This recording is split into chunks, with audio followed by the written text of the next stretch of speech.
So Visakha ఉక్కు తిరుపతి లడ్డు ఈ video play చేయడం ఏంటి, ఇదేం లాజిక్? నిజంగా మీరు ఇది కూడా తీసుకున్నారు. విశాఖ ఉక్కు అంటే ఆయన ఒక లాజిక్ ఏంటి అంటే, విశాఖ ఉక్కు మీరు పోరాడండి, మేము మీతో ఉన్నాము, మీతో ప్రతి అడుగులో మేము ఉంటామని చంద్రబాబు గారు అప్పుడు చెప్పారు. వాళ్ళ రాష్ట్ర అధ్యక్షులు పల్లా శ్రీనివాసులు గాజువాక శాసనసభ్యుడు ఆయన నిరాహార దీక్ష చేశాడు.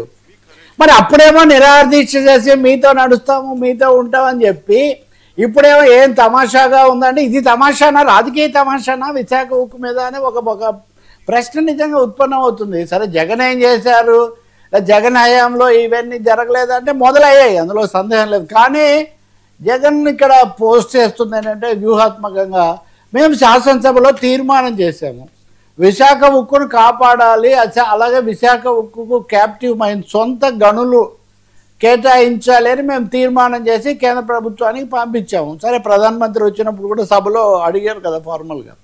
కాబట్టి మేము అడిగాము, దీని తరఫున మేము నిలబడ్డాం, మా హయాంలో ఇంత దూరం పోలేదు, మీ హయాంలో కేంద్రం కాదు కదా మీరే బెదిరిస్తున్నారు, అది కూడా చేస్తున్నాడు. మీరు పోరాడండి విశాఖ ఉక్కు ఆంధ్రుల హక్కు, ప్రతి అడుగులో మేము ఉంటామని అప్పుడు చెప్పారు. ఇప్పుడేమో తమాషాగా ఉందా, ఎట్లా వస్తాయా, అదే ఇదే అంటని ఈ 2 వీడియోలు ప్లే చేసి చూపిస్తున్నారు. నిజంగా దీనికి పల్లా శ్రీనివాసులు లాంటి వాళ్ళు వ్యక్తిగతంగా చెప్పాలి, తెలుగుదేశం పార్టీ కూటమి కూడా ఏం చెప్తుందో మనం చూడాలి. కేంద్రం అయితే ఏమి, మొన్న మనం మాట్లాడాం కదా, కేంద్రం నుంచి ఉక్కు కార్యదర్శులు వచ్చి ఎంత తీవ్రమైన, అట్లా అయితే ఎవరు కాపాడలేరని వాళ్ళు చెప్పేశారు. కాబట్టి దీని మీద మాట్లాడుతున్నాడు. ఇక తిరుపతి లడ్డు ఇంకా అన్నిటికంటే మోస్ట్ కంటెన్షియస్, అత్యంత వివాదాస్పదమైంది దాదాపు గత చాలా మాసాల నుంచి. దాంట్లో జగన్ ఇప్పుడు కొత్తగా తెచ్చేది ఏంటంటే, మొదటిదే మీరు బాధ్యత లేకుండా జంతువుల కొవ్వు కలిసింది అన్నారు, మీరే పరీక్షలకు పంపించారు, మీరు ఇవన్నీ పంపించాక కూడా ఎక్కడన్నా తేలిందా? సో మీరు చెప్పింది నిజం కాదని అర్థమైంది కదా. కల్తీని అరికట్టడానికి మనం రోబస్ట్ సిస్టమ్ ఆఫ్ చెక్స్ అనేది పెట్టాము, తనిఖీ వ్యవస్థ ఉంది. చంద్రబాబు నాయుడు ముఖ్యమంత్రిగా ఉండగా 13 సార్లు ఇవి వెనక్కు పంపించారు తన హయాంలో. అంటే మా ప్రభుత్వం వైసీపీ ప్రభుత్వం అన్నప్పుడు 18 సార్లు వెనక్కు పంపించారు. మీరు 13 సార్లు, మేము 18 సార్లు వెనక్కు పంపిస్తే మరి వచ్చింది అనేది వేరు, వచ్చింది వాడారనడానికి మీ దగ్గర ఉన్న ఆధారాలు ఏంటి? వచ్చింది వాడారనడానికి ఆధారాలు ఏంటి?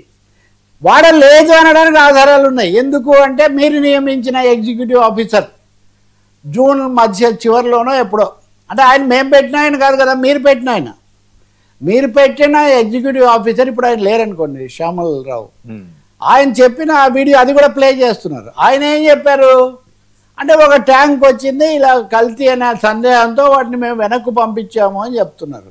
మరి మీరు అధికారంలోకి వచ్చిన తర్వాత 2 మాసాలకో ఏదో ఈ వ్యాన్ ఇలా వచ్చి మీరు వెనక్కు పంపారు అంటే, అప్పటి వరకు ఉన్న రోబస్ట్ సిస్టమ్ అమల్లోనే ఉంది కదా, అమల్లో లేకపోతే వెనక్కు వెళ్ళదు కదా. లేదు మేమేదో తప్పు చేసి మీరు మార్చుంటారంటే మరి ఆ రోజు మళ్ళీ వెనక్కు పంపడం ఏమైంది? అన్నింటిని మించి కోరి మీరు నియమించుకున్న, అంతకుముందు జరిగిన దాన్ని చక్కదిద్దుతామని నియమించుకున్న ఎగ్జిక్యూటివ్ ఆఫీసర్ అది నెయ్యి వాడలేదు అని ఆయన బల్లగుద్ది చెప్తూ ఉంటే మీరు వాడారని ఎలా చెప్తారు? సో ఆధారాలు లేకుండా మీరు మాట్లాడుతున్నారు, ఒక విధంగా పాలిటిక్స్ ప్లే చేస్తున్నారు. దేవుణ్ణి కూడా అంటే ప్రతిదాన్ని, ఇందాక నేను చెప్పినట్టు ప్రతిదాన్ని రాజకీయమయం చేసినట్టే మీరు దేవుణ్ణి, అందులో కూడా ప్రపంచంలోనే సాటి లేని వెంకటేశ్వర స్వామి తిరుమలను కూడా మీరు మీ రాజకీయ ప్రయోజనాల కోసం వాడుతూ ఉన్నారు. ఇది బహుశా తీవ్రమైన, మళ్ళీ ఎట్లాగో అది ఇది మాట్లాడతారు. కానీ ఒకటేమో ఇప్పటికే మీ వాదన విగిపోయింది, కొవ్వు లేదని వచ్చింది. రెండవదేమో అక్కడ ఒక తనిఖీ వ్యవస్థ ఉందా లేదా, తనిఖీ వ్యవస్థ ఉంటే మీరు మేము వెనక్కి పంపినప్పుడు ఎలా వచ్చింది అని. సో మరి చూడాలి. ఇంకా మళ్ళీ వీళ్ళు సెకండ్ రికార్డ్ వేస్తారు కదా, మళ్ళీ సెకండ్ రికార్డ్ వేసినప్పుడు వీళ్ళు ఏమైనా సవాళ్ళు, ప్రతి సవాళ్ళతో ఏం జరగదండి.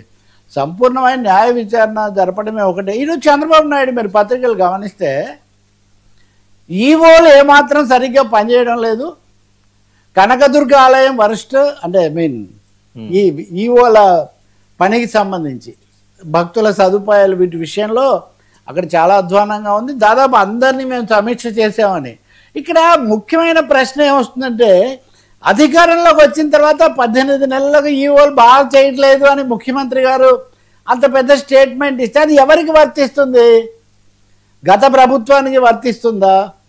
గత ప్రభుత్వంలో చేయకపోతే మరి 18 నెలల నుంచి చేయలేదా అనే ప్రశ్న కూడా వస్తుంది.